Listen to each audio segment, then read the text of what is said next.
Betul, kembali di Awani Pagi, segmen khas realiti rakyat dan sempena Hari Belia hari ini. Tadi kita bincangkan tentang peluang pekerjaan untuk golongan belia yang pastinya akan berbeza tahun ini ketika berdepan dengan pandemik COVID-19 ini. Peluang pekerjaan pastinya akan berkurangan dan banyak cabaran yang dihadapi oleh belia, dan kita telah bincangkan bersama seorang pensyarah kanan daripada UPM tadi yang menceritakan tentang nasihat-nasihat juga. Katanya beliau tegaskan bukan saja bergantung kepada majikan, bukan saja bergantung kepada syarikat untuk peluang pekerjaan seperti biasa, tetapi ini memberi peluang kepada golongan belia untuk juga mencipta peluang mereka sendiri untuk menjadi usahawan. Banyak peluang yang ada di sana. Kalau kita lihat di realiti rakyat sebelum ini juga, kita banyak kongsikan cerita-cerita tentang PKS, bagaimana mereka menginovasikan perniagaan mereka menggunakan teknologi, pemasaran dalam talian dan sebagainya. Ada banyak peluang di luar sana untuk anda ambil, memanfaatkan ketika PKP ini. Kalau kita lihat ya, statistik daripada Jabatan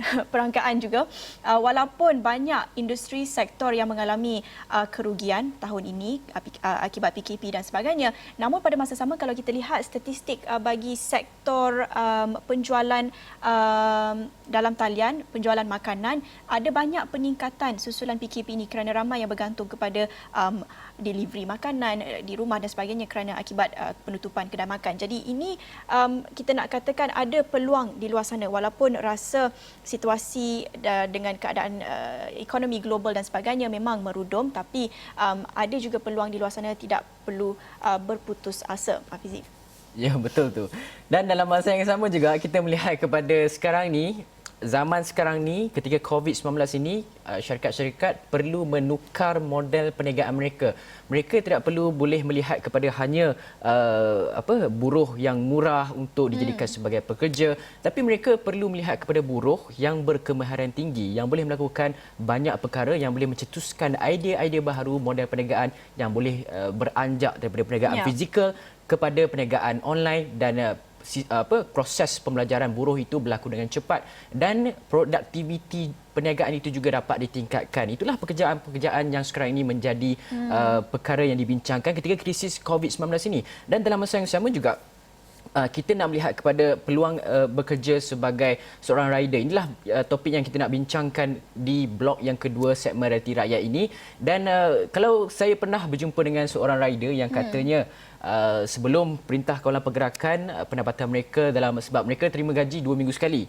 Dan kalau 2 minggu itu hasilnya mungkin dalam 500 begitu. Dan sekarang ini apabila PKPB sekarang ini, jumlah gaji mereka meningkat kepada 800 sehinggalah RM1,000. Malah ada yang menyatakan bahawa angka itu lebih daripada itu. Dan inilah peluang-peluang pekerjaan melalui gig ekonomi yang sekarang ini sedang ditingkatkan. Dan saya kira kerajaan dan juga pihak berkepentingan yang menghasilkan peluang-peluang pekerjaan perlu melihat kepada ekonomi-ekonomi yang lebih mampan, ekonomi yang dikatakan mempunyai kalis krisis kesihatan, kalis krisis ekonomi, kemelesetan dan sebagainya, yang membuatkan perniagaan itu sentiasa berjalan melalui teknologi-teknologi yang dihasilkan, inovasi yang dibangunkan. Itulah yang menjadi topik perbualan sekarang ini ketika dunia menghadapi krisis COVID-19.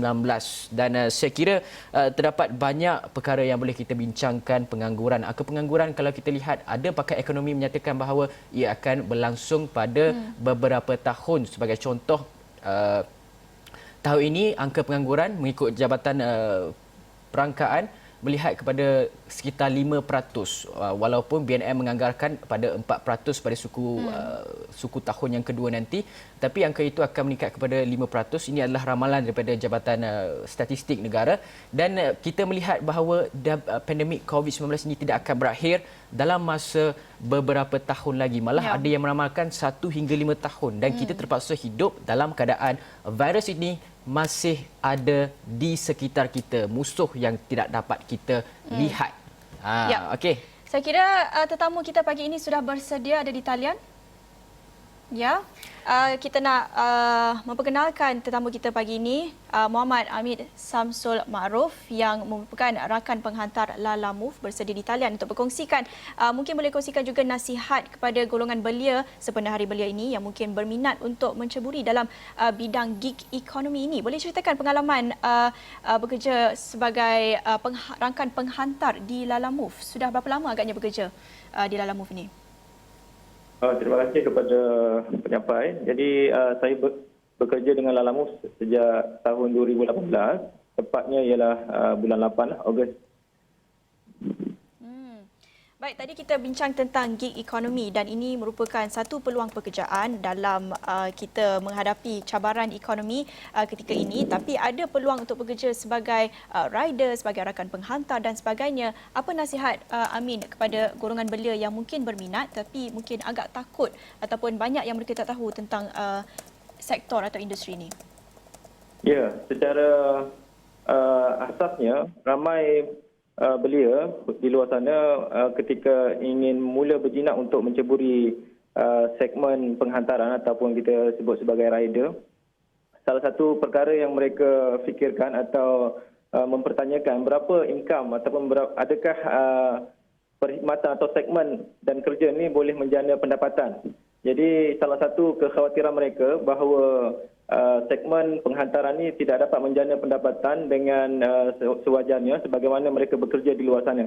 Jadi kekhawatiran ini tidak sepatutnya terjadilah sebab kalau kita tengok pada segmen pasaran terkini, segmen penghantaran ini agak mendapat tempat di dalam masyarakat khususnya ketika musim PKP ini. Kalau menurut sepanjang pengalaman saya sendiri, sepanjang 2 tahun saya bekerja di Lala Move, alhamdulillah saya dapat menjana pendapatan dengan baik dan alhamdulillah dalam tempoh PKP ini sendiri pendapatan saya bertambah 2 kali ganda lah.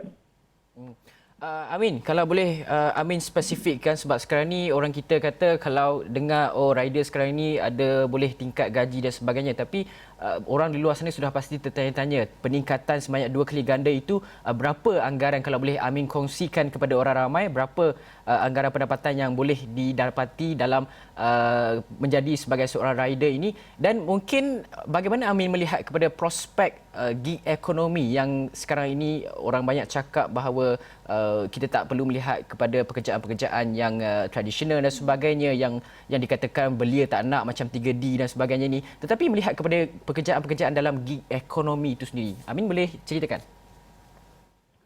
Ya, memang salah satu pertanyaan ataupun salah satu tanda tanya tentang jumlah gaji atau pendapatan ketika seseorang itu menceburi bidang penghantaran. Saya sendiri sepanjang bersama Lala Move, revenue ataupun jumlah pendapatan sebulan biasanya mencecah 4,000 ataupun 3 ke 4,000 lah. Tapi semasa masuk musim PKP ini 2 kali ganda lah. Itu belum termasuk insentif yang ditawarkan oleh pihak Lala Move sendiri. Untuk makluman, pihak Lala Move menawarkan insentif bulanan sebanyak 400 ke 1,800 per bulan. Jadi kalau kita dapat hit target, maka pihak Lala Move memberikan insentif tambahan sebanyak 1,800. Jadi kalau kita tambahkan, misalnya contoh kita ambil anggaran kasar daripada 4,000 revenue yang kita dapat secara bersih, maka kalau kita tambah dengan 1,800 tadi boleh cecah ke 5,000 ke 6,000 lah. Amin, itu kalau kita bicara tentang angka pendapatan dalam untuk segmen rider ni. Amin, macam mana Amin tengok gig ekonomi mampu mengurangkan pengangguran belia yang sekarang ini kalau kita lihat statistik sekarang lebih daripada 610,000 tu kan. Itu bukan dalam kalangan belia sajalah merangkumi banyak umur tetapi bagaimana Amin nak encourage golongan belia untuk melihat kepada gig ekonomi ni?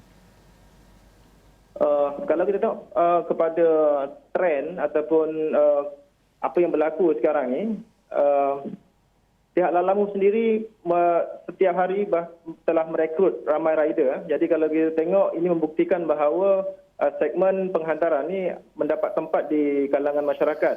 Kalau kita ambil contoh, jika seseorang tu ingin menjana bisnes atau membuat bisnes, biasanya perkara yang paling asas nak sewa kedai, modal dan seumpamanya. Jadi sekarang kalau kita tengok makcik-makcik ataupun suri rumah, mereka boleh menjual barangan mereka daripada rumah.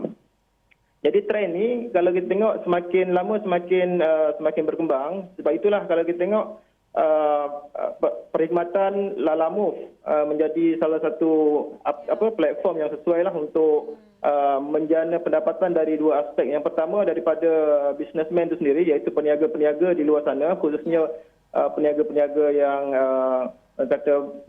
bermodalkan modal yang kecil. Dan yang kedua dari aspek penghantar itu sendiri, pekerja runner itu sendiri. Jadi sebenarnya kalau kita tengok platform Lalamove ni membantu dua sektor utama, iaitu satu peniaga, yang kedua pihak runner itu sendiri. Dan yang kalau kita secara umumnya akan menjana pendapatan ekonomi negara itu sendirilah. Okey, baik. Terima kasih banyak Amin atas perkongsian itu tadi. Dan kita harapkan sebenarnya hari belia kita hebat-hebat belaka, lihat kepada bidang-bidang baru, melakukan inovasi dan sebagainya. Itulah yang kita mahukan daripada belia Malaysia. Kita boleh, kita jaga kita. Itu yang penting. Okey, baiklah. Saya rasa itu saja daripada Awal Ni Pagi segmen Realiti Rakyat. Saya Hafiz Zaman. Dan saya Naludha. Terima kasih menonton. Kita jumpa lagi.